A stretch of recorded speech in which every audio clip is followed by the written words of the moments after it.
ಇವತ್ತು ನಾವು ಈ ಕ್ಲಾಸಲ್ಲಿ DPSP ಬಗ್ಗೆ ತಿಳ್ಕೊಳ್ಳುವ.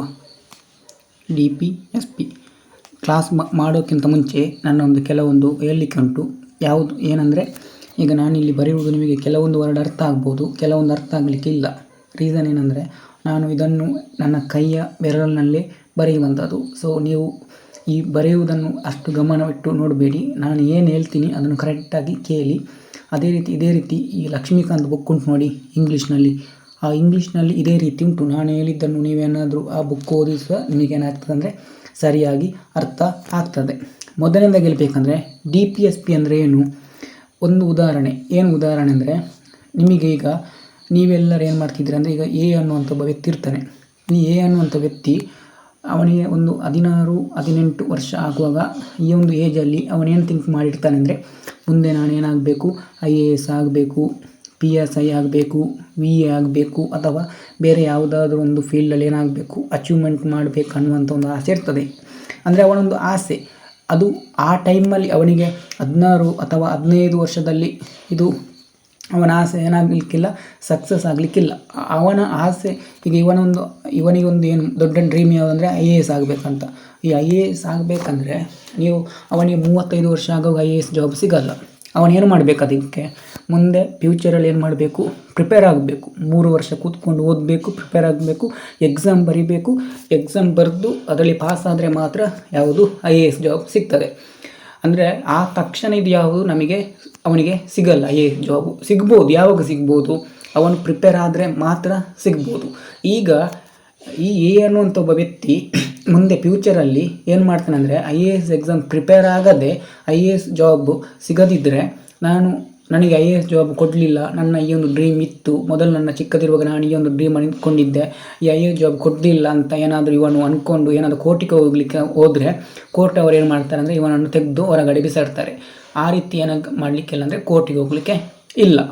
ಅದೇ ಇವನೇನಾದರೂ IAS ಜಾಬ್ ಪಡೆದು ಅದಾದಮೇಲೆ ಇವನು ಸರಿಯಾಗಿ ಒಂದು ಮಾರ್ಕ್ ಎಲ್ಲ ತೆಗೆದು ಇವನಿಗೂ ಒಂದು IAS ಜಾಬ್ ಸಿಗದಿದ್ದರೆ ಬೇರೆಯವರಿಗೆ ಕೊಟ್ಟರೆ ಆಗ ಏನು ಮಾಡ್ಬೋದು ಅಂದರೆ ಕೋರ್ಟಿಗೆ ಹೋಗ್ಬೋದು. ಸೊ ಈಗ DPSP ಏನಂದರೆ, ನಮ್ಮ ಸಂವಿಧಾನವನ್ನು ಅಂಬೇಡ್ಕರ್ ಬರೀತಾರಲ್ವ, ಯಾವಾಗ ಈ 1947 ಆ ಒಂದು ಟೈಮಲ್ಲಿ ಅಂಬೇಡ್ಕರ್ ಅವರಿಗೆ ಒಂದು ಆಸೆ ಇರ್ತದೆ. ನನ್ನ ದೇಶ ಅಂದರೆ ಭಾರತ ದೇಶ ಏನಾಗಬೇಕು, ಫ್ಯೂಚರಲ್ಲಿ ಇದು ಬರಬೇಕು, ಅದು ಬರಬೇಕು. ಅವರಿಗೆ ಗೊತ್ತಿತ್ತು ಈಗ ಇದು ಬರಲಿಕ್ಕೆ ಸಾಧ್ಯ ಇಲ್ಲ, ಅದು ಮುಂದೆ ಫ್ಯೂಚರಲ್ಲಿ ಬರಬೇಕಂತ. ಫಾರ್ ಎಕ್ಸಾಂಪಲ್ ನೋಡೋದಾದರೆ, ಈಗ ಒಂದು ಗ್ರಾಮ ಪಂಚಾಯತಿ ಸ್ಥಾಪನೆ ಆಗಬೇಕು. ಇದು ಯಾರ ಕಲ್ಪನೆ ಆಗಿತ್ತು? ಮೊದಲೇ ನಮ್ಮ ಅಂಬೇಡ್ಕರ್ ಅವರೇನು ಸಂವಿಧಾನವನ್ನು ಬರೀತಾರೆ ನೋಡಿ, ಆ ಟೈಮಲ್ಲಿ ನಮ್ಮ ಅಂಬೇಡ್ಕರ್ ಅವರು ಏನು ಮಾಡಿದರು, ಅಂದ್ಕೊಂಡಿದ್ರು. ಅಂಬೇಡ್ಕರ್ ಅವರಿಗೆ ಗೊತ್ತಿತ್ತು ಇದು ಈ ಟೈಮಲ್ಲಿ ಏನಾಗಲಿಕ್ಕೆಲ್ಲ ಬರಲಿಕ್ಕೆ ಸಾಧ್ಯ ಇಲ್ಲ. ಕಾರಣ ಏನಂದರೆ, ಆ ಟೈಮಲ್ಲಿ ದೇಶದ ಪರಿಸ್ಥಿತಿ ಆ ರೀತಿ ಇತ್ತು. ಅವರೇನು ಫ್ಯೂಚರ್ ಪ್ಲ್ಯಾನ್ ಮಾಡ್ತಾರೆ ಅಂದರೆ, ಇದು ಈಗ ಬರಲಿಕ್ಕೆ ಸಾಧ್ಯ ಇಲ್ಲ, ಫ್ಯೂಚರಲ್ಲಿ ಏನು ಮಾಡಬೇಕು, ಈ ಒಂದು ಗ್ರಾಮ ಪಂಚಾಯತಿ ಅನ್ನುವಂಥ ಒಂದು ಕಾನ್ಸೆಪ್ಟು ಬರಬೇಕು ಫ್ಯೂಚರಲ್ಲಿ ಅಂತ ಅಂದರೆ ಆ ಒಂದು ಪ್ಲ್ಯಾನ್ ಮಾಡ್ತಾರೆ. ಅದನ್ನೇ ನಾವು DPSP ಅಂತ ಕರಿತೀವಿ. ಅಂದರೆ ಈಗ ಈ DPSP ಭಾಗ ಎಷ್ಟರಲ್ಲಿ ಅಂದರೆ 4 ಅಥವಾ 4 ಭಾಗದಲ್ಲಿ ಇದಕ್ಕೆ ಸಂಬಂಧಪಟ್ಟಂಥ ವಿಧಿಗಳು 36ರಿಂದ 51. ಇದಕ್ಕಿಂತ ಮುಂಚೆ ಯಾವುದಿತ್ತು ವಿಧಿ ನೆನಪು ಉಂಟಲ್ವಾ? ಮೂಲಭೂತ ಹಕ್ಕುಗಳು ಅಥವಾ ಫಂಡಮೆಂಟಲ್ ರೈಟ್ಸ್. ಎಲ್ಲಿಂದ 12ರಿಂದ 35 ತನಕ ನಾವು ಆಲ್ರೆಡಿ ಇದನ್ನು ಸ್ಟಡಿ ಮಾಡಿದ್ದೀವಿ. ಎಲ್ಲಿಂದ ಭಾಗ 4 36ರಿಂದ 51ನೇ ವಿಧಿಗಳು ನಮಗೆ ಯಾವುದರ ಬಗ್ಗೆ ಮಾಹಿತಿ ಕೊಡ್ತದೆ ಅಂದರೆ, ಅದು DPSP ಬಗ್ಗೆ ಮಾಹಿತಿ ಕೊಡ್ತದೆ. ಇದು ತುಂಬ ನಮಗೆ ಇಂಪಾರ್ಟೆಂಟ್, ಎಕ್ಸಾಮಲ್ಲಿ ಸಹ ಕೇಳಿದ್ದಾರೆ. ಯಾವ ಭಾಗ 4 ವಿಧಿ 36ರಿಂದ 51. 36ರಿಂದ 51 ವಿಧಿಗಳು ಯಾವುದರ ಬಗ್ಗೆ ಮಾಹಿತಿ ಕೊಡ್ತದೆ ಅಂದರೆ, ಈ DPSP ಬಗ್ಗೆ ಏನು ಮಾಡ್ತದೆ ಅಂದರೆ ಮಾಹಿತಿ ಕೊಡ್ತದೆ. ಓಕೆನಾ? ಇಷ್ಟು ನಿಮಗೆ ಗೊತ್ತಾಯ್ತು. ಈಗ ಈ 36ರಿಂದ ನೋಡಿ, 36ರಿಂದ 51ನೇ ವಿಧಿ ಉಂಟು ನೋಡಿ. ಇದರಲ್ಲೆಲ್ಲ ಕೆಲವೊಂದು ವಿಷಯಗಳುಂಟು. ಫಾರ್ ಎಕ್ಸಾಂಪಲ್ ಇದರಲ್ಲಿ ನೋಡಿ 40 ಆರ್ಟಿಕಲ್ ನಮ್ಮ 40 ಸಹ ಬರ್ತದೆ. ಈ 40ರಲ್ಲಿ ಏನು ಗೊತ್ತಾ, ಪಂಚಾಯಿತಿ ರಚನೆ ಆಗಬೇಕು ಅನ್ನುವಂಥ ಮಾಹಿತಿ ಉಂಟು. ಯಾರು ಬರೆದವರು ಇದನ್ನು? ಅಂಬೇಡ್ಕರ್ ಅವರು ಏನು ಸಂವಿಧಾನ ಬರೀತಾರೆ ನೋಡಿ, ಆ ಟೈಮಲ್ಲಿ ಈ 40ನೇ ವಿಧಿಯ ಮೂಲಕ ಇಡ್ತಾರೆ. ದೇಶದಲ್ಲಿ ಪಂಚಾಯತ್ ಸ್ಥಾಪನೆ ಆಗಬೇಕು. ಯಾವಾಗ ಸ್ಥಾಪನೆ ಆಗಬೇಕು? ಫ್ಯೂಚರಲ್ಲಿ. ಈಗೇನಾಗಿದೆ, ಇವರ ಪ್ರಕಾರ ಸ್ಥಾಪನೆ ಆಗಿದೆ. ಆ ಟೈಮಲ್ಲಿ ಅವರೊಂದು ಡ್ರೀಮ್ ಇತ್ತು, ಈಗೇನಾಗಿದೆ, ಈಗ ಸಕ್ಸಸ್ ಆಗಿದೆ. ಅದೇ ಹೇಳ್ತಿರುವಂಥದ್ದು ರಾಜ್ಯ ನಿರ್ದೇಶಕ ತತ್ವ ಅಥವಾ directive principle of state policy. ಅಂದರೆ ಏನಂದರೆ ಅರ್ಥ, ಇದೊಂದು ಕನಸು. ನಮ್ಮ ದೇಶ ಈ ರೀತಿ ಆಗಬೇಕಾದ್ರೆ ಅದನ್ನು ಜಾರಿ ಮಾಡಲು ಪ್ರಸ್ತುತ ಆ ತಕ್ಷಣ ಆಗಲ್ಲ, ಮುಂದೆ ಫ್ಯೂಚರಲ್ಲಿ ಆಗ್ಬೋದು. ನಾನು ನಿಮಗೆ ಮುಂದೆ ಹೇಳುವಾಗ ಅರ್ಥ ಆಗ್ತದೆ. ಓಕೆ, ಇದು ನಿಮಗೆ ಇನ್ನೊಂದು ಹೇಳ್ತದೆ ಏನು ಗೊತ್ತಾ, ಇದು DPSP 3 ಬಗೆಯ ನ್ಯಾಯವನ್ನು ನಮಗೆ ಕೊಡ್ತದೆ. ಯಾವುದೆಲ್ಲ? ಒಂದು ಸಾಮಾಜಿಕ ನ್ಯಾಯ, ಅದಾದಮೇಲೆ ಆರ್ಥಿಕ ನ್ಯಾಯ, ಅದಾದಮೇಲೆ ರಾಜಕೀಯ ನ್ಯಾಯ. ಯಾವುದು? Social justice, economic justice, political justice. ಅಂದರೆ ಸಾಮಾಜಿಕ ನ್ಯಾಯ, ಆರ್ಥಿಕ ನ್ಯಾಯ, ರಾಜಕೀಯ ನ್ಯಾಯ. ಈ 3 ನ್ಯಾಯವನ್ನು ಏನು ಮಾಡ್ತದೆ ಅಂದರೆ ಈ DPSP ನಮಗೆ ಕೊಡುತ್ತದೆ ಅಂತ ಹೇಳ್ತಾರೆ. ಹಾಗಾದರೆ ಪೊಲಿಟಿಕಲ್ ಜಸ್ಟಿಸ್ ಅಂದರೆ ಏನು, ಸೋಷಿಯಲ್ ಜಸ್ಟಿಸ್ ಅಂದರೆ ಏನು, ಎಕನಾಮಿಕ್ ಜಸ್ಟಿಸ್ ಅಂದರೆ ಏನು, ಪೊಲಿಟಿಕಲ್ ಜಸ್ಟಿಸ್ ಅಂದರೆ ಏನು, ಸ್ವಲ್ಪ ನಾನು ನಿಮಗೆ ಹೇಳ್ತೀನಿ. ಮೊದಲನೇದು ಸಾಮಾಜಿಕ ನ್ಯಾಯದ ಬಗ್ಗೆ ನೋಡ್ಕೊಳ್ಳುವ.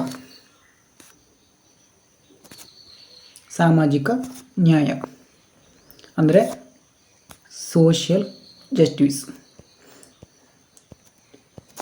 ಓಕೆ, ಏನು ಸಾಮಾಜಿಕ ನ್ಯಾಯ ಅಂತ ಬಂದರೆ ಥಿಂಕ್ ಮಾಡಿ ಅಂತೆ ಗೊತ್ತಿರ್ಬೋದು ನಿಮಗೆ ಖಂಡಿತವಾಗಿಯೂ. ಸಮಾಜದಲ್ಲಿರುವ ಎಲ್ಲರಿಗೂ ಏನಾಗಬೇಕು? ಸಮಾನವಾದ ಹಕ್ಕುಗಳು ಮತ್ತು ಅವಕಾಶಗಳು ಸಿಗಬೇಕು. ಅಂದರೆ ಸಮಾಜದಲ್ಲಿರುವ ಪ್ರತಿಯೊಬ್ಬ ಪ್ರಜೆಗೆ ಏನು ಸಿಗಬೇಕಂದ್ರೆ ಪ್ರಮುಖವಾದಂತಹ ಒಂದು ಅವರಿಗೆ ಪ್ರಮುಖವಾಗಿರುವಂಥ ಒಂದು ಸೌಲಭ್ಯಗಳು ಏನು ಮಾಡಬೇಕು ಅಂದರೆ ಸಿಗಬೇಕು. ಮೇಯ್ನಾಗಿ ಸಮಾಜದಲ್ಲಿರುವಂಥ ಪ್ರತಿಯೊಬ್ಬ ಪ್ರಜೆಗಳಿಗೆ ಏನು ಮಾಡಬೇಕು? ಅವಕಾಶ ಕೊಡಬೇಕು. ಅದನ್ನು ನಾವೇನು ಏನಂತ ಕರಿತೀವಿ? ಸಾಮಾಜಿಕ ನ್ಯಾಯವನ್ನು ಕೊಡಬೇಕು. ಅವರಲ್ಲಿ ಜಾತಿ, ಜನಾಂಗ, ಅದಾದ ಮೇಲೆ ಧರ್ಮ, ಇದರ ಆಧಾರದ ಮೇಲೆ ಏನು ಮಾಡಬಾರ್ದು ಅಂದರೆ ತಾರತಮ್ಯ ಮಾಡಬಾರ್ದು. ಸಮಾಜದಲ್ಲಿರುವಂಥ ಪ್ರತಿಯೊಬ್ಬರಿಗೂ ಎಲ್ಲರಿಗೂ ಏನು ಮಾಡಬೇಕು? ಸಮಾನವಾದ ಹಕ್ಕುಗಳು ಮತ್ತು ಅವಕಾಶಗಳನ್ನು ಅವರಿಗೆ ಕೊಡಬೇಕು. ಯಾರನ್ನು ಅವರ ಜಾತಿ, ಜನಾಂಗ, ಧರ್ಮ ಇದರ ಆಧಾರದ ಮೇಲೆ ಏನು ಮಾಡಬಾರ್ದು ಅಂದರೆ ಟ್ರೀಟ್ ಮಾಡಬಾರ್ದು ಅಂತ ಏನು ಮಾಡ್ತಾರೆ ಅಂದರೆ ಹೇಳ್ತಾರೆ. ಅಂದರೆ ನಾವು ಸಾಮಾಜಿಕ ನ್ಯಾಯ ಅಂತ, ಸಾಮಾಜಿಕ ಅಂದರೆ ಸೋಷಿಯಲ್, ನಾವೆಲ್ಲ ಬದುಕು ಅಂದರೆ ಜೀವನ ಮಾಡ್ತೀವಲ್ಲ ಅದೇ. ಫಾರ್ ಎಕ್ಸಾಂಪಲ್ ನೋಡುವ, ಈಗ ಒಂದು ಕಂಪನಿ ಇರ್ತದೆ XYZ ಅಂತ ಒಂದು ಕಂಪನಿ ಇರ್ತದೆ. ಈ ಕಂಪನಿಯಲ್ಲಿ ಏನು ಮಾಡ್ತಾರೆ ಅಂದರೆ ಬಾಯ್ಸ್ ಮತ್ತು ಗರ್ಲ್ಸ್, ಹೆಣ್ಮಕ್ಳು ಮತ್ತು ಗಂಡು ಮಕ್ಕಳು ಏನು ಮಾಡ್ತಾರೆ ಅಂದರೆ ಅಲ್ಲಿ ದುಡಿತಾ ಇರ್ತಾರೆ. ಈಗ ಸಾಮಾಜಿಕ ನ್ಯಾಯ ಏನಂದರೆ ಇಲ್ಲಿ ಬಾಯ್ಸಿಗೂ ಏನು ಮಾಡಬೇಕು? 10,000 ರೂಪಾಯಿ ಸ್ಯಾಲರಿ ಕೊಟ್ಟರೆ ಹೆಣ್ಮಕ್ಳಿಗೆ ಅಷ್ಟೇ ಸ್ಯಾಲರಿ ಕೊಡಬೇಕು. ಅದನ್ನು ಬಿಟ್ಟು ಬಾಯ್ಸಿಗೆ 10,000, ಹೆಣ್ಮಕ್ಳಿಗೆ 8,000 ಕೊಡಬಾರ್ದು. ಇವರು 9 ಗಂಟೆ ದುಡಿತಾರೆ, ಇವತ್ತು 9 ಗಂಟೆ ದುಡಿತಾರೆ ಅಂತ ಬಂದರೆ ಇಲ್ಲಿ ಏನಾಗಬೇಕು? ಈಕ್ವಲ್ ಆಗಿ ಸ್ಯಾಲರಿ ಕೊಡಬೇಕು. ಸಮಾಜದಲ್ಲಿ ಏನು ಮಾಡಬಾರ್ದು? ಲಿಂಗದ ಆಧಾರದ ಮೇಲೆ ತಾರತಮ್ಯ ಮಾಡಬಾರ್ದು ಅಂತ ಹೇಳ್ತದೆ. ಅದಾದಮೇಲೆ ಒಂದು ಸ್ಕೂಲ್ ಇರ್ತದೆ ತಿಳ್ಕೊಳ್ಳುವ, ಒಂದು ಶಾಲೆ ಅಥವಾ ಸ್ಕೂಲ್. ಈ ಶಾಲೆಯಲ್ಲಿ ಶ್ರೀಮಂತರ ಮಕ್ಕಳು ಕಲಿಬೇಕು ಮತ್ತು ಬಡವರ ಮಕ್ಕಳು ಕಲಿಬೇಕು. ಅದು ಯಾವುದೇ ಸ್ಕೂಲ್ ಇರಲಿ, ಇಲ್ಲಿ ಒಂದು ದೊಡ್ಡದಾದಂಥ ಪ್ರೈವೇಟ್ ಸ್ಕೂಲ್ ಇರಲಿ ಅಥವಾ ಚಿಕ್ಕದಾದಂಥ ಒಂದು ಗೌರ್ಮೆಂಟ್ ಸ್ಕೂಲ್ ಸಹ ಇರಲಿ, ಎಲ್ಲದರಲ್ಲಿ ಏನು ಮಾಡಬೇಕು? ಬಡವರು ಕಲಿಬೇಕು, ಅಂದರೆ ಶ್ರೀಮಂತರ ಮಕ್ಕಳು ಸಹ ಕಲಿಬೇಕು. ಅದನ್ನೇ ನಾವೇನಂತ ಕರಿತೀವಿ? ಸಾಮಾಜಿಕ ನ್ಯಾಯ ಅಂತ ಕರಿತೀವಿ. ಕೆಲವರಿಗೆ ಇದರಲ್ಲಿ ಸಿಗಲ್ಲ ನೋಡಿ ಅಂತ. ನೀವು ಬೇಕಾದರೆ ಬೇರೆ ಉತ್ತರ ಪ್ರದೇಶ, ಬಿಹಾರ, ಆಚೆ ಈಚೆ ಎಲ್ಲ ಬೇರೆ ರಾಜ್ಯದಲ್ಲಿ ನೋಡೋದಾದರೆ ನೀವು ಅಲ್ಲಿ ಪ್ರೈವೇಟ್ ಕಾಲೇಜಲ್ಲಿ ಇಂತಹ ಬಡ ವಿದ್ಯಾರ್ಥಿಗಳೇನಾಗಿರಲ್ಲ ಅಂದರೆ ಇರಲ್ಲ. ಅಂದರೆ ಆ ಬಡ ವಿದ್ಯಾರ್ಥಿಗಳು ಏನಾಗಿದ್ದಾರೆ ಅಂತ ಅರ್ಥ, ಸಾಮಾಜಿಕ ನ್ಯಾಯದಿಂದ ವಂಚಿತರಾಗಿದ್ದಾರೆ ಅಂತ ಅರ್ಥ. ಅದೇ ಸಮಾಜದಲ್ಲಿರುವಂತಹ ಎಲ್ಲ ಒಂದು ವ್ಯವಸ್ಥೆ ಯಾರಿಗೆ ಸಿಗಬೇಕು? ಪ್ರತಿಯೊಬ್ಬ ಭಾರತೀಯ ವ್ಯಕ್ತಿಗೂ ಸಿಗಬೇಕಂತ ಹೇಳ್ತದಲ್ವ, ಅದನ್ನೇ ನಾವು ಏನಂತ ಕರಿತೀವಿ ಅಂದರೆ ಸೋಷಿಯಲ್ ಜಸ್ಟಿಸ್ ಅಂತ ಕರಿತೀವಿ. ಇದನ್ನು ನಾವು 2 ಎಕ್ಸಾಂಪಲ್ ಕೊಟ್ಟು ನಿಮಗೆ ಹೇಳಿದ್ದೀನಿ. ಅದಾದಮೇಲೆ ಪೊಲಿಟಿಕಲ್ ಜಸ್ಟಿಸ್ ಅಥವಾ ಆರ್ಥಿಕ ನ್ಯಾಯ. ಆರ್ಥಿಕ ನ್ಯಾಯ ಅಂದರೇನು? ಒಮ್ಮೆ ಸರಿಯಾಗಿ ಎಕ್ಸ್ಪ್ಲನೇಷನ್ ಮಾಡ್ತೀನಿ. ಏನು ಆರ್ಥಿಕ ನ್ಯಾಯ ಅಂದರೆ ನಿಮಗೇನು ಬರ್ತದೆ? ಈಗ ನಮ್ಮ ದೇಶದಲ್ಲಿ ಪ್ರತಿಯೊಬ್ಬರಿಗೆ ಏನು ಕೊಡಬೇಕು? ಉದ್ಯೋಗ ಕೊಡಬೇಕು, ಅಂದರೆ ದುಡಿಯುವಂಥ ಒಂದು ಅವಕಾಶವನ್ನು ಕೊಡಬೇಕಂತ ಏನು ಹೇಳ್ತದಲ್ವ, ಅದನ್ನೇ ಏನಂತ ಕರಿತೀವಿ? ಆರ್ಥಿಕ ನ್ಯಾಯ ಅಂತ ಕರಿತೀವಿ. ಅಂದರೆ ಇದರ ಒಂದು ಉದ್ದೇಶ ಏನು ಗೊತ್ತಾ? ಯಾರು ಸಹ ಬಡವರಾಗಿರಬಾರ್ದು. ಪ್ರತಿಯೊಬ್ಬರು ಭಾರತದಲ್ಲಿ ಎಲ್ಲ ಉದ್ಯೋಗದಲ್ಲಿ ಅಂದರೆ ಉದ್ಯೋಗ ಕೊಡಬೇಕು. ಉದ್ಯೋಗ ಸುಮ್ಮನೆ ಕೊಡಲಿಕ್ಕೆ ಆಗಲ್ಲ. ಅವರಿಗೆ ಈಗ ಯಾವುದೇ ಒಂದು ಉದ್ಯೋಗಕ್ಕೆ ಏನಿರ್ತದೆ? ಒಂದು ಕ್ವಾಲಿಫಿಕೇಷನ್ ಅಂತ ಇರ್ತದೆ. ಆ ಒಂದು ಕ್ವಾಲಿಫಿಕೇಷನ್ ಹೊಂದಿದಂತಹ ಯಾರೇ ವ್ಯಕ್ತಿ ಆಗಿರಲಿ, ಅವನನ್ನು ಜಾತಿ, ಜನಾಂಗ ಅಥವಾ ಬೇರೆ ಅವನ ಒಂದು ವಾಸಸ್ಥಳ, ಬಡವ ಶ್ರೀಮಂತ, ಈ ರೀತಿ ಏನು ಮಾಡಬಾರ್ದು, ತಾರತಮ್ಯ ಮಾಡಬಾರ್ದು. ಪ್ರತಿಯೊಬ್ಬರಿಗೂ ಯಾವುದು ಕೊಡಬೇಕು, ಉದ್ಯೋಗ ಕೊಡಬೇಕು, ಅಂದರೆ ಬಡತನ ಕಡಿಮೆ ಮಾಡಬೇಕು. ಇದನ್ನೇ ನಾವು ಆರ್ಥಿಕ ನ್ಯಾಯ ಅಂತ ಕರಿತೀವಿ. ಫಾರ್ ಎಕ್ಸಾಂಪಲ್ ನೋಡೋದಾದರೆ, ಈಗ ಒಬ್ಬ ರೈತ ಇರ್ತಾನೆ. ಇವನು ಏನು ಮಾಡ್ತಾನೆ, ತನ್ನ ಒಂದು ರೈತ ಏನು ಮಾಡ್ತಾನೆ, ಬೆಳೆಗಳನ್ನು ಏನು ಮಾಡ್ತಾನೆ ಅಂದರೆ ಬೆಳೆಯುತ್ತಾನೆ. ಬೆಳೆಗಳನ್ನು ಏನು ಮಾಡ್ತಾನೆ ಅಂದರೆ ಬೆಳೀತಾನೆ.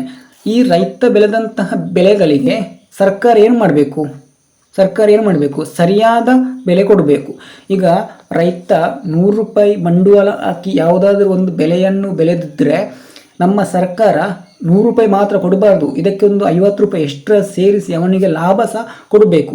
ಅದನ್ನು ಬಿಟ್ಟು ಇವನಿಗೆ 90 ರೂಪಾಯಿ ಕೊಟ್ಟರೆ ಅವನಿಗೆ ಏನಾಯಿತು, ಅಲ್ಲಿ ಲಾಸ್ ಆಯಿತು. ಅಂದರೆ ಇಲ್ಲಿ 150 ರೂಪಾಯಿ ಕೊಟ್ಟರೆ ಆ ರೈತನಿಗೂ ಯಾವುದು ನ್ಯಾಯ ಸಿಗ್ತದೆ, ಆರ್ಥಿಕ ನ್ಯಾಯ ಸಿಗ್ತದೆ. ನೋಡಿ, ಸಾಮಾಜಿಕ ನ್ಯಾಯ, ಆರ್ಥಿಕ ನ್ಯಾಯ ಇದೆಲ್ಲ ಯಾವುದರಲ್ಲಿ ಇರುವಂಥದ್ದು, ನಮ್ಮ DPSPಯಲ್ಲಿ ಇರುವಂಥ ಒಂದು ಮಾಹಿತಿಗಳು. ಅದು ನಾನೀಗ ನಿಮಗೆ ಇಲ್ಲಿ ವಿವರಣೆ ಕೊಡ್ತಾ ಇದ್ದೀನಿ. ಇನ್ನು ನಮ್ಮ ರಾಜ್ಯಕ್ಕೆ ನ್ಯಾಯ, ವೆರಿ ಇಂಪಾರ್ಟೆಂಟ್, ಪೊಲಿಟಿಕಲ್ ಜಸ್ಟಿಸ್ ಅಂತ ಕರಿತೀವಿ. ರಾಜಕೀಯ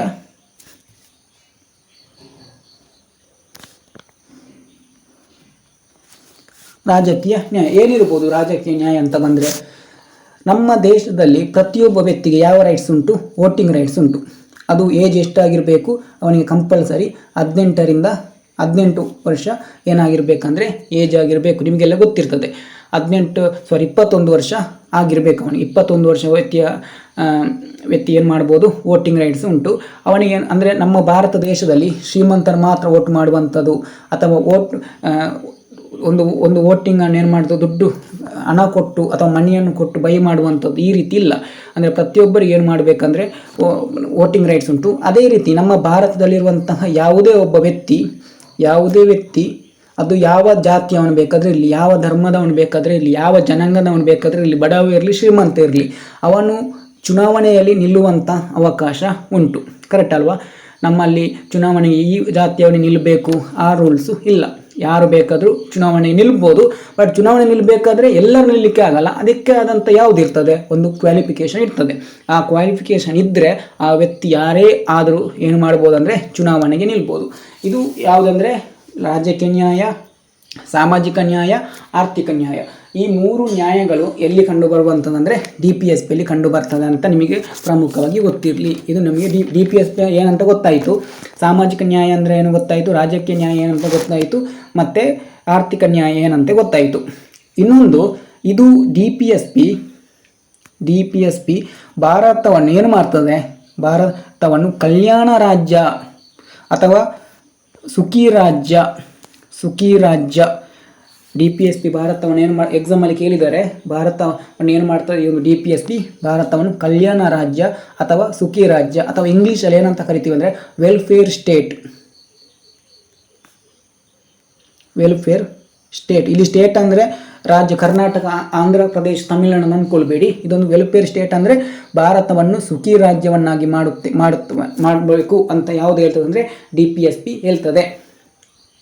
ಅದಾದಮೇಲೆ ನಮ್ಮ ಒಬ್ಬರು ಡಾಕ್ಟರ್ ಬಿ ಆರ್ ಅಂಬೇಡ್ಕರ್ ಅವರು ಇದನ್ನು ಏನಂತ ಕರೆದಿದ್ದಾರೆ ಅಂದರೆ DPSPಯನ್ನು ನೋವೆಲ್ ಫ್ಯೂಚರ್ ಆಫ್ ಕಾನ್ಸ್ಟಿಟ್ಯೂಷನ್ ಏನಂತ ಕರೆದಿದ್ದಾರೆ, novel feature of constitution, Indian constitution ಅಂದರೆ novel feature of Indian constitution ಅಂತ ಕರೆದಿದ್ದಾರೆ. ಯಾಕೆ ಕರೀತಿದ್ದಾರೆ ಅಂದರೆ ಇದು ಯಾವಾಗ ಬರಬೇಕು, ಮುಂದೆ ಜಾರಿ ಆಗಬೇಕು, ಆ ತಕ್ಷಣ ಜಾರಿ ಆಗಲಿಕ್ಕೆ ಸಾಧ್ಯ ಇಲ್ಲ. ಈ 36ರಿಂದ 51 ತನಕ ಏನೆಲ್ಲ ವಿಧಿಗಳುಂಟು ಇದು ಆ ತಕ್ಷಣ ಜಾರಿಯಾಗಿಲ್ಲ, ಮುಂದೆ ಜಾರಿ ಆಗ್ತದೆ. ನಾನು ಹೇಳ್ತೀನಿ ಯಾವಾಗಂತ, ಪ್ರತಿಯೊಂದು ಹೇಳಲಿಕ್ಕೆ ಉಂಟು, ಸ್ವಲ್ಪ ವೈಟ್ ಮಾಡಿ. ಅದಾದಮೇಲೆ ಇನ್ನೊಂದು ಪ್ರಮುಖ ಏನಂದರೆ ನಮ್ಮ ಗ್ರ್ಯಾನ್ ವಿಲ್ಲೆ ಆಸ್ಟ್ರಿನ್ ಅಂತ ಬರ್ತಾರೆ. ನಿಮಗೆ ಗೊತ್ತಿರ್ಬೋದು ಈ ವ್ಯಕ್ತಿ, ಗ್ರ್ಯಾನ್ ವಿಲ್ಲೆ ಆಸ್ಟ್ರಿನ್ ಅವರು ಇದನ್ನು ಏನಂತ ಕರೆದಿದ್ದಾರೆ ಅಂದರೆ ಸಂವಿಧಾನದ ಪ್ರಜ್ಞೆ ಅಂತ ಕರೆದಿದ್ದಾರೆ. ಓಕೆ, ಈಗ ಇದೆಲ್ಲ ನಿಮಗೆ ಏನಾಯ್ತು ಅಂದರೆ ಗೊತ್ತಾಯ್ತು ಯಾರು ಏನೆಲ್ಲ ಕರೆದಿದ್ದಾರೆ ಅಂತ. ಮುಂದೆ ನಾವು ಬೇರೆ ಕರೆದವರು ಮತ್ತೆ ನಾನು ನಿಮಗೆ ಎಕ್ಸ್ಟ್ರಾ ಹೇಳ್ತೀನಿ. ಇಷ್ಟು ಈಗ ಸಾಕು. ಈಗ ನೋಡಿ, ನಿಮಗೆ ಇನ್ನೂ ಡೌಟ್ ಬರ್ಬೋದು, DPSP ನಾವು ಯಾವ ದೇಶದಿಂದ ಎರವಲು ಪಡೆದಿದ್ದೀವಿ. ಈಗ ಮೂಲಭೂತ ಹಕ್ಕು ಅಂತ ಬಂದರೆ USA, ಅದಾದಮೇಲೆ ಸಿಟಿಜನ್ಶಿಪ್ ಅಥವಾ ಪೌರತ್ವ ಅಂತ ಬಂದರೆ ನಮ್ಮ ಇಂಗ್ಲೆಂಡ್. ಈ ರೀತಿ ಪ್ರತಿಯೊಂದು ವಿಷಯವನ್ನು ನಾವು ಬೇರೆ ದೇಶದಿಂದ ಏನು ಮಾಡ್ತೀವಿ ಅಂದರೆ ಎರವಲು ಪಡೆದಿದ್ದೀವಿ. DPSP ನಾವು ಭಾರತದವರು, ಭಾರತ ದೇಶ DPSPಯನ್ನು ಯಾವ ದೇಶದಿಂದ ಎರವಲು ಪಡೆದಿದ್ದೀವಿ ಅಂದರೆ ಐರ್ಲ್ಯಾಂಡ್ ದೇಶದಿಂದ ಏನು ಮಾಡಿದ್ದೀವಿ ಅಂದರೆ ನಾವು ಎರವಲು ಪಡೆದಿದ್ದೀವಿ. ಯಾವ ದೇಶದಿಂದ? ಐರ್ಲ್ಯಾಂಡ್ ದೇಶದಿಂದ ನಾವೇನು ಮಾಡಿದ್ದೀವಿ? ಎರವಲು ಪಡೆದಿದ್ದೀವಿ. ಯಾವ ದೇಶ? ಐರ್ಲ್ಯಾಂಡ್ ದೇಶ. ಆದರೆ ಇನ್ನೊಂದು ಪಾಯಿಂಟ್ ಹೇಳ್ತೀನಿ, ಈ DPSPಯ ಮೂಲ ಯಾವುದಂದರೆ ಅದು ಸ್ಪ್ಯಾನಿಷ್ ದೇಶ. ನೋಡಿ, ಭಾರತ ಯಾವ ದೇಶದಿಂದ ಎರವಲು ಪಡೆದಿದೆ? ಐರ್ಲ್ಯಾಂಡ್ ದೇಶದಿಂದ. ಇದರ ಮೂಲ ಯಾವುದು? ಸ್ಪ್ಯಾನಿಷ್ ದೇಶ ಅಂತ ಪ್ರಮುಖವಾಗಿ ಗೊತ್ತಿರಲಿ, ಇದು ಪ್ರಮುಖ ಗೊತ್ತಿರಲಿ. ಅದಾದಮೇಲೆ ಇನ್ನೊಂದು ನಿಮಗೆ ಪ್ರಮುಖ ಒಂದು ಮಾಹಿತಿ ಹೇಳಬೇಕು. ನಮ್ಮ ಬ್ರಿಟಿಷರು ಭಾರತಕ್ಕೆ ಬಂದು ಬೇರೆ ಏನು ಮಾಡ್ತಾರೆ ಅಂದರೆ ಕಾಯ್ದೆಗಳನ್ನು ಮಾಡ್ತಾರೆ. ನಾನೊಮ್ಮೆ ಇಲ್ಲಿ ಸ್ಕ್ರೀನಲ್ಲಿ ಬರೀತೀನಿ ಯಾವುದೆಲ್ಲ ಕಾಯ್ದೆ ಮಾಡ್ತಾರೆ ಅಂತ. ನೀವು ಅದನ್ನು ಇತಿಹಾಸದಲ್ಲಿ ಕಲಿತೀರ ಯಾವುದೆಲ್ಲ ಕಾಯ್ದೆ ಬರ್ತದಂತ. ನೋಡಿ, ನಮ್ಮ ಭಾರತದಲ್ಲಿ ಬ್ರಿಟಿಷರು ಜಾರಿಗೆ ತಂದ ಮೊದಲ ಕಾಯ್ದೆ 1773ರ ರೆಗ್ಯುಲೇಟಿಂಗ್ ಆ್ಯಕ್ಟ್, ಅಂದರೆ 1773ರ ರೆಗ್ಯುಲೇಟಿಂಗ್ ಕಾಯ್ದೆ ಅಂತ. ಅದಾದಮೇಲೆ 1784ರ ಫಿಟ್ಸ್ ಇಂಡಿಯಾ ಆ್ಯಕ್ಟ್, 1784ರ ಫಿಟ್ಸ್ ಇಂಡಿಯಾ ಆ್ಯಕ್ಟ್ ಅಂತ ಜಾರಿಗೆ ತರ್ತಾರೆ. ಇಸವಿ ನೋಡ್ಕೊಳ್ಳಿ. ಅದಾದಮೇಲೆ 1793ರಲ್ಲಿ ಚಾರ್ಟರ್ ಕಾಯ್ದೆಗಳಂತ ಬರ್ತದೆ, ಚಾರ್ಟರ್ ಆ್ಯಕ್ಟ್ಸ್ ಅಂತ ಬರ್ತದೆ. ಅದಾದಮೇಲೆ ಇದು ನಾವು ಇತಿಹಾಸದಲ್ಲಿ ಇದು ಕರೆಕ್ಟಾಗಿ ಕಲೀಲಿಕ್ಕೆ ಉಂಟು, ನಾನು ನಿಮಗೆ ಅರ್ಥ ಆಗಲಿಕ್ಕೆ ಹೇಳ್ತಿರುವಂಥದ್ದು. ಅದಾದಮೇಲೆ ನೋಡಿ 1813ರಲ್ಲಿ 2ನೇ ಚಾರ್ಟರ್ ಕಾಯ್ದೆ ಬರ್ತದೆ. ಅದಾದಮೇಲೆ 1833ರಲ್ಲಿ 3ನೇ ಚಾರ್ಟರ್ ಕಾಯ್ದೆ ಬರ್ತದೆ. ಅದಾದಮೇಲೆ 1853ರಲ್ಲಿ 4ನೇ ಚಾರ್ಟರ್ ಕಾಯ್ದೆ ಬರ್ತದೆ. ಅದಾದಮೇಲೆ 1856ರಲ್ಲಿ ಇಂಡಿಯನ್ ಗೌರ್ಮೆಂಟ್ ಆ್ಯಕ್ಟ್ ಅಂತ ಬರ್ತದೆ, ಭಾರತ ಸರ್ಕಾರ ಕಾಯ್ದೆ ಅಂತ ಬರ್ತದೆ. ಅದಾದಮೇಲೆ 1891ರಲ್ಲಿ ಒಂದು ಇಂಡಿಯನ್ ಗೌರ್ಮೆಂಟ್ ಆ್ಯಕ್ಟ್ ಅಂತ ಬರ್ತದೆ. ಇದೆಲ್ಲ ನಾವು ಮತ್ತೆ ಕಲೀಲಿಕ್ಕೆ ಉಂಟು, ಇತಿಹಾಸದಲ್ಲಿ ಕಲಿತೀವಿ. 1909ರಲ್ಲಿ ಮಾಂಟೆಗೋ 1909ರಲ್ಲಿ ಮಿಂಟೋ ಮಾರ್ಲೆ ಅನ್ನುವಂಥ ಒಂದು ಆ್ಯಕ್ಟ್ ಬರ್ತದೆ, ಅಥವಾ 1909ರ ಭಾರತ ಸರ್ಕಾರ ಕಾಯ್ದೆ ಬರ್ತದೆ. ಅದಾದಮೇಲೆ 1919ರಲ್ಲಿ ಮಾಂಟೆಗೋ ಜೇಮ್ಸ್ಬರ್ಗ್ ಅನ್ನುವಂಥ ಒಂದು ಕಾಯ್ದೆ ಬರ್ತದೆ. ಕೊನೆಗೆ 1935ರಲ್ಲಿ ಒಂದು ಕಾಯ್ದೆ ಬರ್ತದೆ. ನೋಡಿ, ನಾನು ಈ ಕಾಯ್ದೆ ಬರಲಿಕ್ಕೆ ಇಷ್ಟರ ತನಕ ನಾನು ನಿಮಗೆ ಹೇಳಿರುವಂಥದ್ದು. ನೋಡಿ, ಈ ಕಾಯ್ದೆಯಲ್ಲಿ DPSPಯನ್ನು ಸಹ ಒಂದು ಉಲ್ಲೇಖ ಇತ್ತು. ಈ ಕಾಯ್ದೆ ಆಲ್ಮೋಸ್ಟ್ ಒಂದು 300 ವರದಿ ಕೊಡ್ತದೆ. ಈ 300 ವರದಿ ನಮಗೆ ಇಂಪಾರ್ಟೆಂಟ್ ಅಲ್ಲ, ಒಂದು 15 ವರದಿ ಗೊತ್ತಿದ್ರೆ ಆಯಿತು.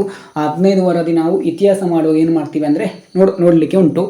ಈಗ ನಿಮಗೆ ಒಂದು ವರದಿ ಗೊತ್ತಿರಲಿ. ಇದರಲ್ಲಿ ಇದ್ದಂಥ ಒಂದು ವರದಿ ಯಾವುದಂದರೆ, ಮೊದಲ ಬಾರಿ ಬ್ರಿಟಿಷರು DPSPಯನ್ನು ಈ ಕೆಳಗಿನ ಯಾವ ಕಾಯ್ದೆ ಮೂಲಕ, ಅಂದರೆ ಕಾಯ್ದೆಯಲ್ಲಿ ಒಂದು ಇತ್ತಂದರೆ, ಮೊದಲ ಬಾರಿ DPSPಯು ಈ ಕೆಳಗಿನ ಬ್ರಿಟಿಷ್ ಭಾರತದ ಯಾವ ಒಂದು ಕಾಯ್ದೆಯಲ್ಲಿತ್ತಂದರೆ ಅದು 1935ರ ಇಂಡಿಯನ್ ಗೌರ್ಮೆಂಟ್ ಆ್ಯಕ್ಟಲ್ಲಿತ್ತು. 1935ರ ಭಾರತ ಸರ್ಕಾರ ಕಾಯ್ದೆಯಲ್ಲಿ ಇತ್ತು. ಯಾವಾಗ? 1935ರ ಇಂಡಿಯನ್ ಗೌರ್ಮೆಂಟ್ ಆ್ಯಕ್ಟ್. ಇದರಲ್ಲಿ ಏನಿತ್ತು? ಮೊದಲ ಬಾರಿಗೆ DPSPಯ ಉಲ್ಲೇಖ ಇತ್ತು. ಹಾಗಾದರೆ DPSP ಅಂತ ಇರಲಿಲ್ಲ ಆ ಟೈಮಲ್ಲಿ. ಏನಂತ ಇತ್ತು? ಇನ್ಸ್ಟ್ರೂಮೆಂಟ್ ಆಫ್ ಇನ್ಸ್ಟ್ರಕ್ಷನ್ ಅಂದರೆ ಸಹಾಯ ಕೊಡುವಂಥದ್ದು. ನಾನು ಈಗಲೇ ಹೇಳಿದೆ, DPSP ಅಂದರೆ ಮುಂದೆ ನಮ್ಮ ಭಾರತ ದೇಶ ಏನಾಗಬೇಕು? ಅಭಿವೃದ್ಧಿ ಆಗಬೇಕು. ಅಭಿವೃದ್ಧಿ ಆದಮೇಲೆ ಜಾರಿಗೆ ಬರುವಂಥದ್ದು. ಅಂದರೆ ಅದನ್ನು ಜಾರಿಗೆ ಬರಬೇಕಾದ್ರೆ ಏನು ಮಾಡಬೇಕು? ಸರ್ಕಾರ ಜಾರಿಗೆ ತರಬೇಕಾದ್ರೆ ಅವರಿಗೆ ಸಲಹೆ ಕೊಡಬೇಕು. ಯಾರು ಸಲಹೆ ಕೊಡ್ತಾರೆ? ಪ್ರಜೆಗಳು ಕೊಡ್ತಾರೆ, ಪ್ಲಸ್ ಮಂತ್ರಿಮಂಡಲ ಸಹ ಕೊಡ್ತದೆ. ಅದೇ ರೀತಿ ಆ ಟೈಮಲ್ಲಿ ಏನಿತ್ತಂದರೆ 1935ರ ಇಂಡಿಯನ್ ಗೌರ್ಮೆಂಟ್ ಆ್ಯಕ್ಟಲ್ಲಿ ಏನಿತ್ತು? ಇನ್ಸ್ಟ್ರೂಮೆಂಟ್ ಆಫ್ ಇನ್ಸ್ಟ್ರಕ್ಷನ್ ಅಂತ ಇತ್ತು. ಆಗಿನ ಇನ್ಸ್ಟ್ರೂಮೆಂಟ್ ಆಫ್ ಇನ್ಸ್ಟ್ರಕ್ಷನೇ ಈಗಿನ DPSP. ಎಕ್ಸಾಮಲ್ಲಿ ಕೇಳಿದರೆ DPSPಯ ಉಲ್ಲೇಖವು ಈ ಕೆಳಗಿನ ಯಾವ ಕಾಯ್ದೆಯಲ್ಲಿ ಇತ್ತು? ಯಾವ ಕಾಯ್ದೆ? 1935ರ ಕಾಯ್ದೆ. ಅದಾದಮೇಲೆ 1935ರ ಕಾಯ್ದೆಯಲ್ಲಿ DPSPಯು ಈ ಕೆಳಗಿನ ಯಾವ ಹೆಸರಿನಿಂದ ಕರೆಯಲ್ಪಟ್ಟಿತ್ತು? Instrument of instruction. ಏನಂತ? ಇನ್ಸ್ಟ್ರೂಮೆಂಟ್ ಆಫ್ ಇನ್ಸ್ಟ್ರಕ್ಷನ್ ಅನ್ನುವಂಥ ಒಂದು ಹೆಸರಿನಿಂದ ಏನಾಗ್ತಿತ್ತು? ಕರೆಯಲಾಗ್ತಿತ್ತು. ಇದು ತುಂಬ ಇಂಪಾರ್ಟೆಂಟ್, ನಿಮಗೆ ಗೊತ್ತಿರಲಿ. ಇದು ಬೇಸಿಕ್. ಇಷ್ಟು ನಿಮಗೆ ಅರ್ಥ ಆಯ್ತು ಅಂತ ನಾನೇನು ಮಾಡಿದ್ದೀನಿ ಭಾವಿಸಿದ್ದೀನಿ. ದಯವಿಟ್ಟು ನೋಡಿ, ಕರೆಕ್ಟಾಗಿ ಕೇಳಿ. ಏನಾದರೂ ಮಿಸ್ಟೇಕ್ ಆಗಿದೆ ದಯವಿಟ್ಟು ಕ್ಷಮೆ ಇರಲಿ. ಈಗ ನೋಡಿ, ಈಗ ನಾವು ಸ್ವಲ್ಪ ಏನು ಮಾಡುವ ಅಂದರೆ DPSP ಮತ್ತು ಫಂಡಮೆಂಟಲ್ ರೈಟ್ಸ್ ಈ ಎರಡಕ್ಕೆ ಇರುವಂತಹ ಒಂದು ಪ್ರಮುಖವಾದಂತಹ ಒಂದು ವ್ಯತ್ಯಾಸಗಳನ್ನು ನೋಡ್ಕೊಳ್ಬೇಕು. ಎಲ್ಲ ಎಕ್ಸಾಮಿಂದ ತುಂಬ ಇಂಪಾರ್ಟೆಂಟ್. ಎಕ್ಸಾಮಿಂದ ಏನು ಮಾಡ್ತಾರೆ ಅಂದರೆ ಇಂಥ ಒಂದು ವ್ಯತ್ಯಾಸಗಳನ್ನು ಕೇಳ್ತಾರೆ. ಇದಕ್ಕೂ ಮತ್ತು ಅದಕ್ಕಿರುವಂಥ ವ್ಯತ್ಯಾಸ ಏನು, ಈ ರೀತಿಯಲ್ಲಿ ಏನು ಮಾಡ್ತಾರೆ ಅಂದರೆ ಎಕ್ಸಾಮಲ್ಲಿ ಕೇಳ್ತಾರೆ. ಮೊದಲನೇದು ಹೇಳ್ಬೇಕಂದ್ರೆ ಇಲ್ಲಿ DPS ಅಂತ ಬರಿತೀನಿ. ಇಲ್ಲಿ ಫಂಡಮೆಂಟಲ್ ರೈಟ್ಸ್. ಓಕೆ, DPSP ಭಾಗ ಯಾವುದು? ಭಾಗ ಲಕ್ಷ್ಮೀಕಾಂತ್ ಬುಕ್ಕಲ್ಲಿ ನೋಡಿಬೇಕಾದ್ರೆ ಭಾಗ 4, ಇದು ಭಾಗ 3. ಭಾಗ 4 ಮತ್ತು ಭಾಗ 3 ಇದು ಯಾವ ದೇಶದಿಂದ ಪಡೆದಿದ್ದೀವಿ? ಯಾವ ದೇಶದಿಂದ? ಐರ್ಲ್ಯಾಂಡ್. ಇದು ಅಮೇರಿಕಾ. ಆಯಿತಾ? ಅದಾದಮೇಲೆ ಇದು ವಿಧಿ 36ರಿಂದ 51, ಅದು 12ರಿಂದ 35. ಅದಾದಮೇಲೆ ನಮ್ಮ DPSP ನಾವು ಐರ್ಲ್ಯಾಂಡ್ನಿಂದ ಎರವಲು ಪಡೆದಿದ್ದೀವಿ. ನೇಪಾಳ ದೇಶ, ಇದು ಇಂಪಾರ್ಟೆಂಟ್, ನೇಪಾಳ ದೇಶ ನಮ್ಮ DPSPಯನ್ನು ಎರವಲು ಪಡೆದಿದೆ. ಯಾವ ದೇಶ ನೋಡಿ, ಎಂಥ ಒಂದು ಅದ್ಭುತ ನೋಡಿ ಅಂತೆ. ನಾವು ಐರ್ಲ್ಯಾಂಡಿಂದ ಪಡೆದಿದ್ದೀವಿ. DPSPಯನ್ನು ನಮ್ಮ ದೇಶದಿಂದ ಯಾವ ದೇಶ ಎರವಲು ಪಡೆದಿದೆ ಅಂದರೆ ಅದು ನೇಪಾಳ. ಓಕೆ, ಇದು ನಾನು ಇನ್ನೊಂದು ಮೇನ್ ಪಾಯಿಂಟ್ ಆಗಿ ಇಲ್ಲಿ ಹೇಳ್ತೀನಿ ನೋಡಿ. DPSPಗೆ ಯಾವುದಿಲ್ಲ? ನ್ಯಾಯಾಂಗ ರಕ್ಷಣೆ ಇಲ್ಲ. ನ್ಯಾಯಾಂಗ ರಕ್ಷಣೆ ಅಂದರೆ ಗೊತ್ತಲ್ಲ ನಿಮಗೆ ಏನಂತ? ಕೋರ್ಟಿಗೆ ಹೋದರೆ ಕೋರ್ಟಿಗೆ ಏನು ಮಾಡಲಿಕ್ಕೆ ಆಗಲ್ಲ, ಹೋಗಲಿಕ್ಕೆ ಆಗಲ್ಲ.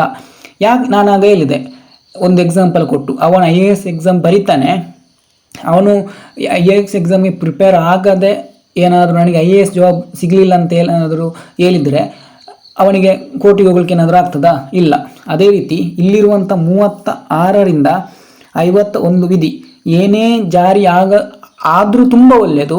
ಆಗದಿದ್ದರೆ, ಇನ್ನೊಮ್ಮೆ ಹೇಳ್ತಿದ್ದೀನಿ, 36ರಿಂದ 51ನೇ ವಿಧಿ ಜಾರಿ ಆಗದಿದ್ದರೆ ಯಾವುದೇ ಪ್ರಜೆಗಳು ಸರ್ಕಾರದ ವಿರುದ್ಧ ಕೋರ್ಟಿಗೆ ಹೋಗ್ಲಿಕ್ಕೆ ಆಗಲ್ಲ. ಫಾರ್ ಎಕ್ಸಾಂಪಲ್ 40ನೇ ವಿಧಿಯಲ್ಲಿ ಯಾವುದು ಉಂಟಂದರೆ ಪಂಚಾಯಿತಿ ಉಂಟು. ಈಗ ಪಂಚಾಯಿತಿ ಜಾರಿಗೆ ಆಗಿದೆ, ಕರೆಕ್ಟಾ? ಒಂದು ವೇಳೆ ಜಾರಿ ಆಗದಿದ್ದರೆ ನಿಮಗೆ ಇನ್ನೂ ಬೆಸ್ಟ್ ಎಕ್ಸಾಂಪಲ್ ಯಾವುದು ಹೇಳ್ಬೋದು ಅಂದರೆ, ಈಗ 47ನೇ ವಿಧಿಯಲ್ಲಿ ಯಾವುದು ಉಂಟಂದರೆ ನಮ್ಮ ಮದ್ಯಪಾನ ನಿಷೇಧ ಮಾಡಬೇಕು ಅಂತ ಉಂಟು. ಅಂಬೇಡ್ಕರ್ ಅವರು ಅವತ್ತೇ ಹೇಳಿದ್ದಾರೆ 47ನೇ ವಿಧಿಯಲ್ಲಿ. ಈಗ ಮದ್ಯಪಾನ ನಿಷೇಧ ಮಾಡಲಿಕ್ಕೆ ಸಾಧ್ಯ ಇಲ್ಲ. ಫ್ಯೂಚರಲ್ಲಿ ಏನಾಗಬೇಕು, ಭಾರತ ಮದ್ಯಪಾನ ನಿಷೇಧ ಮಾಡಬೇಕಂತ. ಬಟ್ ಈಗ ಏನಾಗಲಿಲ್ಲ, ಇದು ನಿಷೇಧ ಆಗಲಿಲ್ಲ. ಇದರ ವಿರುದ್ಧ ನಮ್ಮ ಪ್ರಜೆಗಳು ಮದ್ಯಪಾನ ನಿಷೇಧ ಮಾಡಲೇಬೇಕು, ಸರ್ಕಾರ ಮದ್ಯಪಾನ ನಿಷೇಧ ಮಾಡಲಿಲ್ಲ ಅಂತ ಹೇಳಿ ಏನು ಮಾಡಲಿಕ್ಕೆ ಆಗಲ್ಲ, ಕೋರ್ಟಿಗೆ ಹೋಗ್ಲಿಕ್ಕೆ ಆಗಲ್ಲ. ಅಂದರೆ ರಾಜ್ಯ ನಿರ್ದೇಶನದಲ್ಲಿರುವಂತಹ 36ರಿಂದ 51ನೇ ವಿಧಿಗಳಿಗೆ ಯಾವುದರ ರಕ್ಷಣೆ ಇಲ್ಲ? ನ್ಯಾಯಾಂಗದ ರಕ್ಷಣೆ ಇಲ್ಲ. ಯಾವುದರ ರಕ್ಷಣೆ ಇಲ್ಲ? ನ್ಯಾಯಾಂಗದ ರಕ್ಷಣೆ ಇಲ್ಲ. ಒಂದೇ ಮಾತಲ್ಲಿ ಹೇಳ್ಬೇಕಂದ್ರೆ ನೀವೇನು ಮಾಡಲಿಕ್ಕೆ ಆಗಲ್ಲ, ಇಲ್ಲಿ ಕೋರ್ಟಿಗೆ ಹೋಗ್ಲಿಕ್ಕೆ ಆಗಲ್ಲ. ಅದೇ ನಿಮ್ಮ ಮೂಲಭೂತ ಹಕ್ಕು ಅಂತ ಬಂದರೆ, ಫಂಡಮೆಂಟಲ್ ರೈಟ್ಸ್ ಅಂತ ಬಂದರೆ ಕೋರ್ಟಿಗೆ ಏನು ಮಾಡ್ಬೋದು, ಹೋಗ್ಬೋದು. ಯಾವುದರ ಮೂಲಕ ಹೋಗ್ಬೋದು? ರಿಟ್ ಮೂಲಕ ಹೋಗ್ಬೋದು. ಎಕ್ಸಾಂಪಲಿಗೆ ನಿಮಗೆ 21ನೇ ವಿಧಿ ನಿಮ್ಮ ವೈಯಕ್ತಿಕ ಸ್ವಾತಂತ್ರ್ಯ, ಪರ್ಸನಲ್, ಇದರ ಬಗ್ಗೆ ತಿಳಿಸ್ತದೆ. ನೀವು ಇದರ ಏನಾದರೂ ಉಲ್ಲಂಘನೆ ಆದಾಗ ನೀವೇನು ಮಾಡ್ಬೋದು, ಕೋರ್ಟಿಗೆ ಹೋಗ್ಬೋದು. ಅಂದರೆ ಇಲ್ಲಿ ಏನಂತ ಅರ್ಥ, ಫಂಡಮೆಂಟಲ್ ರೈಟ್ಸ್ಗೆ ಯಾವುದುಂಟು? ನ್ಯಾಯಾಂಗದ ರಕ್ಷಣೆ ಉಂಟು. ಮತ್ತು ನಮ್ಮ DPSP ಏನಿಲ್ಲ, ನ್ಯಾಯಾಂಗದ ರಕ್ಷಣೆ ಇಲ್ಲ. DPSPಯಲ್ಲಿರುವಂತಹ ಯಾವುದೇ ಒಂದು ಅಂದರೆ ಇಲ್ಲಿ 36ರಿಂದ 51ನೇ ವಿಧಿಯಲ್ಲಿರುವಂಥ ಯಾವುದೇ ವಿಷಯ ಜಾರಿ ಆಗದಿದ್ದರೆ ನೀವು ಎಲ್ಲಿಗೆ ಹೋಗ್ಲಿಕ್ಕೆ ಆಗಲ್ಲ, ಕೋರ್ಟಿಗೆ ಹೋಗ್ಲಿಕ್ಕೆ ಆಗಲ್ಲ. ಅದೇ ಫಂಡಮೆಂಟಲ್ ರೈಟ್ಸಲ್ಲಿರುವಂತಹ ಯಾವುದೇ ವಿಷಯ ನಿರ್ಬಂಧನೆ ಉಂಟು. ಇಲ್ಲಿ ಸಹ ನಿರ್ಬಂಧನೆ ನಾನೆಲ್ಲ ನಿಮಗೆ ಕಂಪ್ಲೀಟಾಗಿ ಹೇಳಿದ್ದೀನಿ ಯಾವುದೆಲ್ಲ ನಿರ್ಬಂಧನೆ ಉಂಟಂತ. ಫಾರ್ ಎಕ್ಸಾಂಪಲ್ ಗೌರ್ಮೆಂಟ್ ಜಾಬ್ ಅಂದರೆ ಯಾರಾದರೂ ಗೌರ್ಮೆಂಟ್ ಜಾಬ್ ಪಡೆದಿದ್ದರೆ ಅವನು ಮಂಗನಾಗಿ ಏನು ಮಾಡಬಾರ್ದು, ನನಗೆ ಎಲ್ಲ ಉಂಟಂತೇಳಿ ಸ್ಟೇಟಸ್ ಎಲ್ಲ ಹಾಕಬಾರ್ದು. ಅವನಿಗೂ ನಿರ್ಬಂಧನ ಉಂಟು, ಆದರೆ ಇದಕ್ಕೆ ಯಾವುದೇ ನಿರ್ಬಂಧನ ಇಲ್ಲ, ಯಾವುದಿಲ್ಲ. ಒಂದೇ ಮಾತಲ್ಲಿ ಹೇಳಬೇಕಂದ್ರೆ ಇದಕ್ಕೆ ನ್ಯಾಯಾಂಗದ ರಕ್ಷಣೆ ಇಲ್ಲ. ಇದೊಂದು ಪ್ರಮುಖ ಗೊತ್ತಿರಲಿ. ಓಕೆ, ಇನ್ನು ನೆಕ್ಸ್ಟ್ ಈ DPSPಗೆ ಯಾರು ಕಾನೂನು ಮಾಡ್ಬೋದು? ಈಸಿಯಾಗಿ ನಮ್ಮ ಸರ್ಕಾರ ಏನು ಮಾಡ್ಬೋದು ಅಂದರೆ ಕಾನೂನು ಮಾಡ್ಬೋದು, ಯಾವುದಕ್ಕೂ ಸಹ ಮಾಡ್ಬೋದು. ಈಗ ಎಕ್ಸಾಂಪಲ್ಗೆ ಪಂಚಾಯಿತಿಗೆ ಎಷ್ಟೋ ಸಲ ಏನು ಮಾಡ್ತಾರೆ ಅಂದರೆ ತಿದ್ದುಪಡಿ ಮಾಡಿದ್ದಾರೆ. ಅಂದರೆ DPSPಯಲ್ಲಿರುವಂಥ ಯಾವುದೇ ವಿಷಯಕ್ಕೆ ನಮ್ಮ ಸರ್ಕಾರ ಅಂದರೆ ಪಾರ್ಲಿಮೆಂಟ್ ಅಥವಾ ಸಂಸತ್ತು ಏನು ಮಾಡ್ತದೆ ಅಂದರೆ ಕಾನೂನು ಮಾಡ್ತದೆ, ತುಂಬ ಈಸಿಯಾಗಿ ಮಾಡ್ತದೆ. ನಿಮಗೆ ಈಗ ಡೌಟ್ ಬರ್ಬೋದು, ಇಲ್ಲಿ ಯಾಕೆ ಇಲ್ಲಿ ಈಸಿ ಅಂತ. ಯಾಕೆ ಈಸಿ? ಒಮ್ಮೆ ಯೋಚನೆ ಮಾಡಿ ಅಂತೆ. ಯಾಕೆ ಈಸಿ ಅಂದರೆ ಇದಕ್ಕೆ ಯಾವುದರ ರಕ್ಷಣೆ ಇಲ್ಲ, ನ್ಯಾಯಾಂಗದ ರಕ್ಷಣೆ ಇಲ್ಲ. ಆ ಒಂದು ರೀಸನಿಂದ ತುಂಬ ಅಂದರೆ ತುಂಬ ಇದನ್ನು ಏನು ಮಾಡಲಿಕ್ಕೆ ಆಗಲ್ಲ. ಏನು ಮಾಡ್ಬೋದು, ಇದಕ್ಕೆ ಒಂದು ಏನು ಮಾಡ್ಬೋದು, ಸರ್ಕಾರ ಕಾನೂನನ್ನು ಬೇಗ ಮಾಡ್ಬೋದು. ಅದೇ ನೀವು ಫಂಡಮೆಂಟಲ್ ರೈಟ್ಸ್ ಅಂತ ಬಂದರೆ ಅಷ್ಟು ಸುಲಭವಾಗಿ ಏನು ಮಾಡಲಿಕ್ಕೆ ಆಗಲ್ಲ. ಕಾನೂನು ಮಾಡಲಿಕ್ಕೆ ಆಗಲ್ಲ. ಕಾರಣ ಏನು, ಇದಕ್ಕೆ ಯಾವುದರ ರಕ್ಷಣೆ ಉಂಟು, ನ್ಯಾಯಾಂಗದ ರಕ್ಷಣೆ ಉಂಟು. ಇದಕ್ಕೆ ಸ್ವಲ್ಪ ಏನಾದರೂ ಧಕ್ಕೆ ಆದರೂ ಸಹ ಪ್ರಜೆಗಳು ಎಲ್ಲಿಗೆ ಹೋಗ್ಬೋದು, ಕೋರ್ಟಿಗೆ ಹೋಗಿ ನಮ್ಮ ಮೂಲಭೂತ ಹಕ್ಕು ಉಲ್ಲಂಘನೆಯಾಗಿದೆ ಅಂತ ಏನು ಮಾಡ್ಬೋದು, ದೂರು ಕೊಡಬಹುದು. ಅದಾದಮೇಲೆ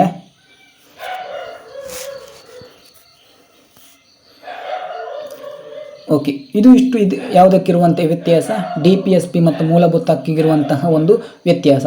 ಇದು ಇವತ್ತಿಗೆ ಸಾಕು. ಮುಂದಿನ ಕ್ಲಾಸಲ್ಲಿ ಇನ್ನೂ ನಾವು ಕಂಟಿನ್ಯೂ ಮಾಡುವ. Thank you.